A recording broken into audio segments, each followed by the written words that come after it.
So lately I've been contemplating getting a smaller full frame camera like the Sony A7Cii Mark II, the ZV-E1 or something like that. And honestly, I just really can't decide what would work best for me, if at all.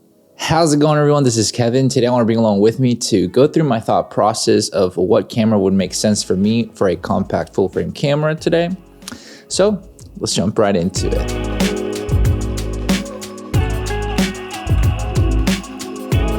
A lot of the times when it comes down to deciding cameras, I have to go through the long list of honestly annoying my wife with the thought process of what could work best for my camera setups, as well as what would check more of my, kind of list of what I would want it to have so I can get a camera that I'm going to be using is going to be efficient with the money versus the specs and what it can do. So I thought I would bring you guys along with me to just talk about the ideas of what could work out for me to look into a compact full frame camera since I'm kind of in the market for it. See, I usually shoot with my Sony a7S III and my Sony a7 IV, which obviously now they came out with the ZV-E1, which is like a Sony a7S III kind of miniature camera, and also the Sony A7Cii Mark II, which is like a baby A7 IV. One of the main reasons why I've been wanting to get a more full frame kind of compact camera instead of having my big full frame cameras is due to the travel and having a lighter setup when on the go. See, I have the Fuji X-S10 and the light setup of this and the size just kind of makes sense to me when it comes down to having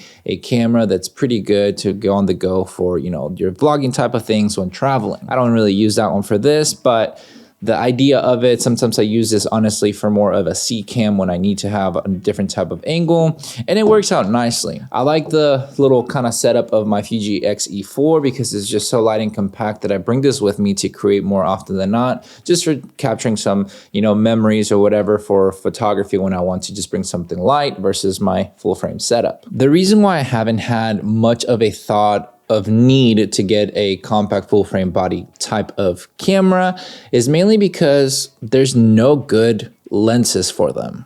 Especially for the Sony line of the compact cameras.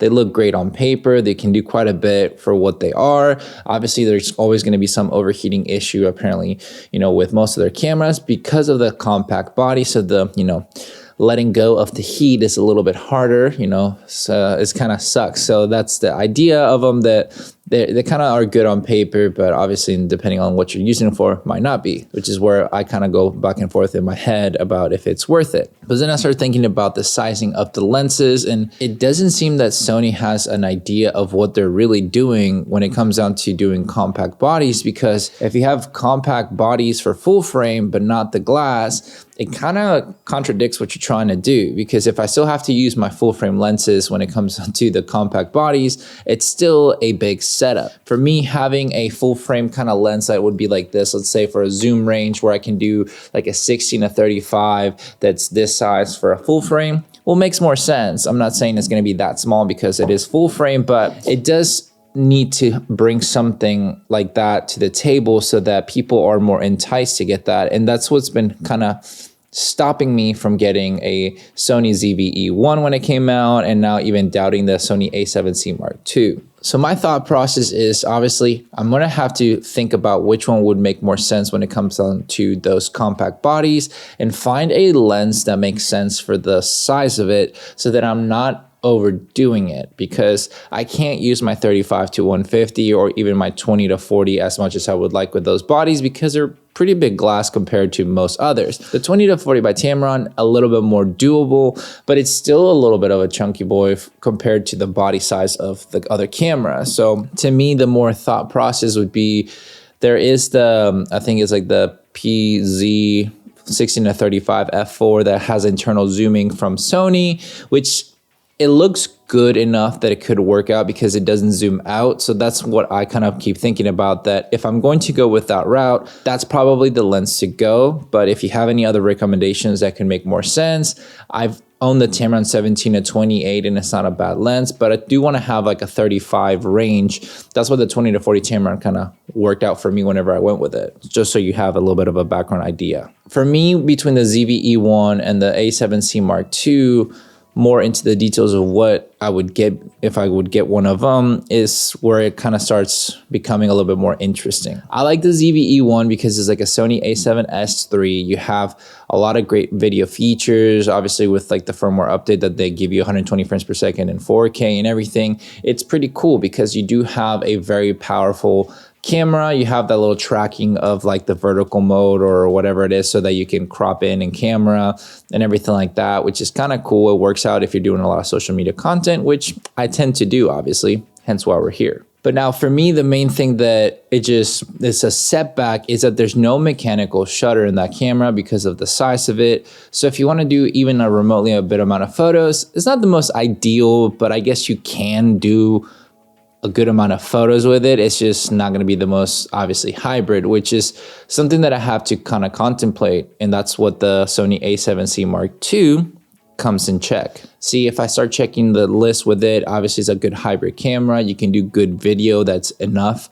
Obviously 4K 60 cropped in is not the most ideal for me sometimes, but it's still more than enough because I do it with the Sony A7 IV, which I use quite a bit for video on the go because of the little kind of button that I can go from photo to video quite fast. But then I started thinking, am I wanting this to be more like a photo camera kind of driven, or am I wanting to be more video with some photo? And that's where I kind of start contemplating, well, is it worth it? Should I just kind of wait to see if the, FX3 Mark II comes out and then I can get a cheaper FX3 because it feels a little bit smaller to me than the Sony A7S III because of the viewfinder kind of scenario. So a lot of decisions to make, I guess. But at the end of the day, I did see like there's a guy named Mitch, his YouTube name, I think it's Mitch Lally or something like that. He's from Australia. He uses a ZV-E1 with a Rokinon 35mm f2.8 for like kind of like a X100V style camera, and it's actually pretty nice and condensed. So that's something that I was like, well, the photos look pretty good, and obviously you get some great video, so that could be a good possibility. I haven't seen much of the Sony A7C Mark II just yet. I've only seen what they've released and everything like that, but I'm sure once it gets into people's hands more, sooner than later, they'll be able to see more examples onto it to see if it makes sense for me to want to get one of those, to just sacrifice a little bit of the video specs to have a little bit of that push for photos, so I can have a small setup like this in a sense, but I can do some video with, photos and everything like that, and just get like some sort of lens that can work fine with it. But I'm curious to know if you have a thought process that you go through when it comes onto your camera selections. And now with these two, which one would you prefer to get and why? I mean, for me, it's hard to still decide what I wanted to use it for, but I think I'm gonna go more as a more video-centered camera, like the ZV-E1, to have a good C cam when it comes down to all my cameras so that they all color match a lot easier, instead of having to use my Fuji X-S10, which also doesn't shoot 10-bit color, which can be a little bit of a headache and a half when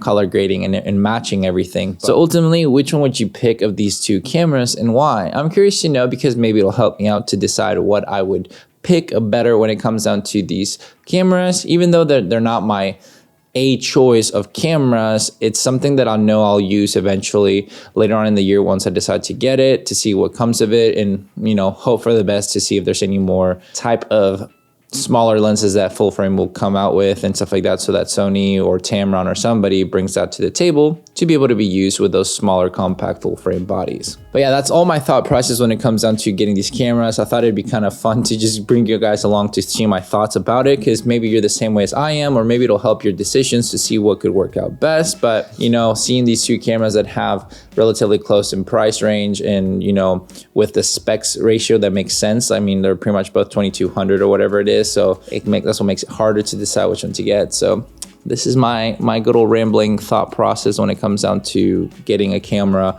to see if that investment is going to be worth it or not. But with all that said and done, guys, thanks so much for watching this video. Make sure to like and subscribe, share this video with a friend. I'll catch you guys in the next one. See ya.